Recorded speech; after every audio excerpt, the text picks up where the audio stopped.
today, or I have to go to a meeting, but I just wanted to go over with you what you're doing today. So today you're actually reading your next article, and you're going to be adding to your next article, uh, uh, adding both to the note cards by just continuing the document. So you might have to unsubmit. Hopefully you've turned it in. If not, you can add to it.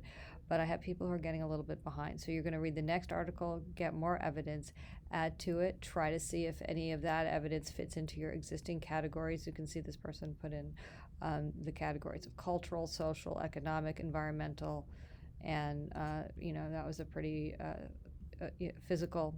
So they made their own categories. It looks really nice. And again, you don't want to create 80 million categories. I mean, this person's, has not done that yet. It's a good amount. But see what fits into these categories already. Hopefully they're useful.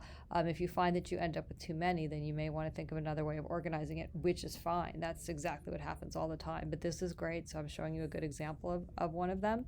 So you'll be adding to this. And in addition, you'll also be adding to your annotated bibliography. So where the next article should just come right after it because the next author starts with R, but just like any works cited page, it goes in alphabetical order, and you just continue going with all of these, the different aspects of the evaluation.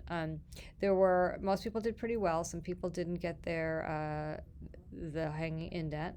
So call on somebody who seems to know how to make that happen, because you do want to have that. There were a couple things that I had some questions about, like a couple of people mentioned that how the LA Times pays their journalists. And it could be important, but you have to couch it a little bit differently, like say something like, they're on staff at the Los Angeles Times and are therefore accountable to, the standard of truth that the LA Times holds them to, rather than when they pay them. That was one thing that came out.